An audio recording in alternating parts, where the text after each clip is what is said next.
Hey, I'm Matt South of Mountain Choppers, located in Tamborine Mountain, Australia.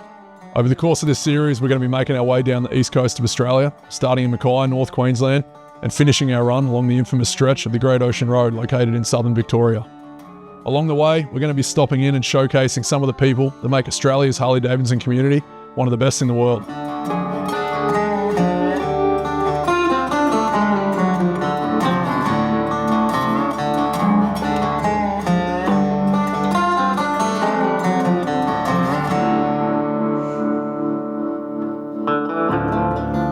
Kicking over a foot clutch, hand shift, stroker, shovelhead chopper, then riding it down the road really isn't for everyone. But anyone that's met Mel Wonder can vouch she's not just anyone. Her pursuit of perfection doesn't just stop with her chopper. It carries on into every aspect of her life. From her work right through to her creative pursuits, and it's become an obsession. It's earned her respect from even the most seasoned members of the Harley community, both men and women alike, and certainly my own.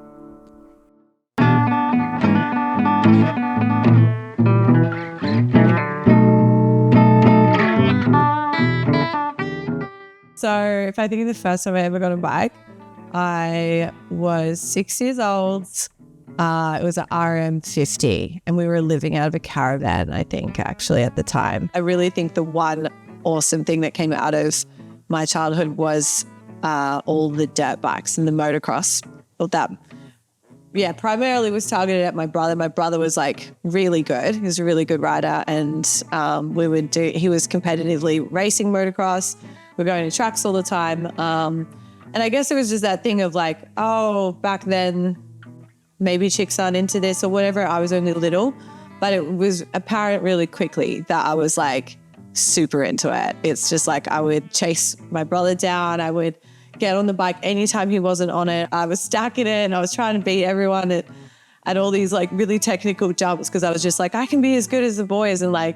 And I think like looking back on it, it's like really obvious that it was just like in my blood and like it was something that I really genuinely loved. When was the moment for you in life where you got to step away from being a kid and you were making your own calls, making your own decisions, and you decided like, hey, like I'm getting me a bike, like I'm going to get my own bike? Yeah. When was that? Yeah, I left home really young and I just like tried to get on with my life, I guess. And it's just something that I never thought about again until I had this girl I worked with who had a cafe racer in Melbourne. She was like, do you want to go for a burn? We're just going down the road, throw on a helmet. And I was like, man, I've been on a bike in a long time. And so I jumped on the back. Within like 2 seconds, it was just like, I just remembered that feeling of like bikes. It's like I kind of forgot about that part of my life. So what was the first Harley? The Street 500. How was it? It was funny. That street was a funny experience because it was just like, I was really dedicated when I got my license to be the best I could possibly be. Like I made an oath that I would ride that bike every day for the first year that I owned it. And I did. I just had made that promise. I wanted to learn all different conditions. I wanted to be really good. And that street was quite a funny experience. It's like I would go on all these rides with all these big bikes, Saint rides and Harley rides, and I would ride with, these bigger bikes, obviously, like they were way faster. And that's like the first time I we met, literally right? met you on a ride and I was like there with my little street and, and all these chopper guys there and you're there and, your bike caught on fire that time. It did. But that was probably why I wanted to buy a chopper, obviously. I was like, oh, get me a bike that catches on fire. Yeah, we all threw dirt at it to put it out. I remember that. Yeah. And I honestly think that sparked my interest in, I was like, I need a bike that catches fire, obviously. Yeah. Naturally, the 500 wasn't going to be where you stopped, right? You wanted to keep going. So what was the next move after that? You had the street. What was the next one? Yeah. So it was really serendipitous, I guess. 2017 was the 77th year of Sturgis, and they were for the first time doing a women's camp out at Buffalo Chip, and somehow they had found me, and I was releasing music at the time. Actually, I just started releasing music, so they had found me and they'd asked me to come over to Sturgis to play the festival at Buffalo Chip, which was like insane to me. I think this is where it shifts, because I think a lot of people only ever ride the bike that they own, mostly, you know, like whatever, if you own one bike, you ride that bike and that's kind of it. When I went to Sturgis, it was like obviously the biggest motorcycle rally in the world, like, and just, you know, Harleys everywhere. You've had a taste of all these different bikes. Was there a bike in that time that then stood out for you where you were like, okay, right on, this is like, I need to get me one of these back in Australia? I think at this point I'd ridden so many bikes that I was bored. I need a bigger challenge, and I started looking at vintage bikes. Like, it was just like, I need to understand how they work mechanically. I want to like dive into that. I want a bike that can maybe catch fire.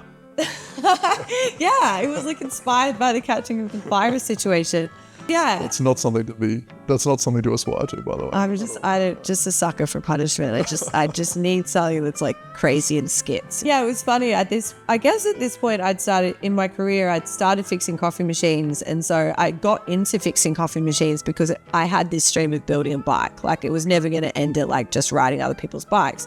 And at this point I was riding mostly newer Harleys, like didn't know what a spanner was when I don't know why they took me on, honestly, to learn fixing coffee machines, because I was just the worst. So when I got the street, a tech role came up in the company and I was like, oh, I've just started riding motorcycles. I'm obviously going to build a bike one day for sure. So I need to learn how to use tools. 10 years later, I now have my own business fixing coffee machines. So it obviously stuck in that way. And yes, it's like coffee machines is electrical, mechanical. It was invaluable for me. What made you, in your mind, be like, hey, if I'm going to own this thing, I'm going to have to work on it as well?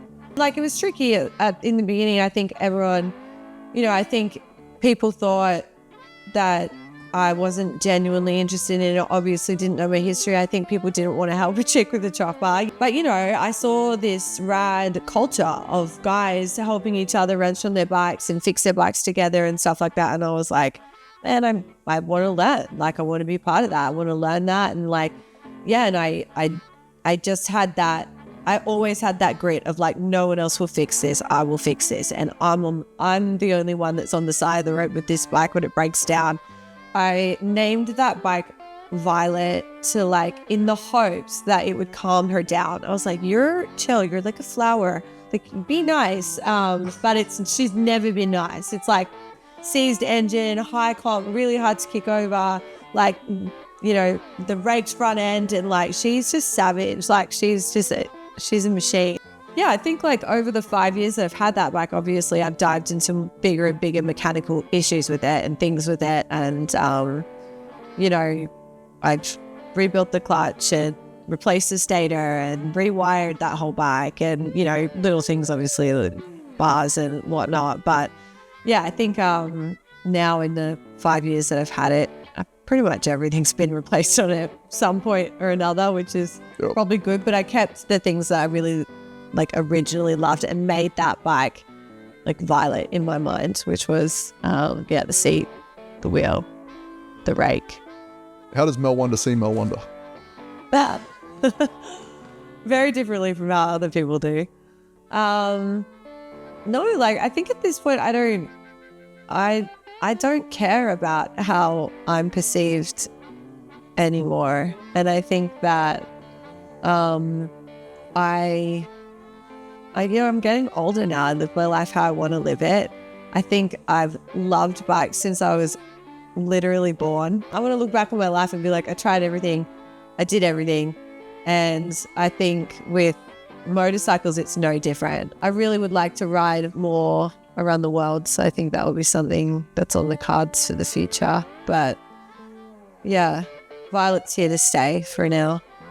Violet forever. Violet forever. She hasn't calmed down though. You two have a good relationship. Yeah. We understand each other. You understand each other. Yeah. Yeah. Join us next time for part 3 of Rider's Journal as we continue to make our way south. I'll park up my 1983 FXRT on Tambourine Mountain and trade seats for the 2024 Lowrider ST, then carry on 9 hours to the central coast of New South Wales, where we'll stop in and have a chat with local legend Dan Flewitt.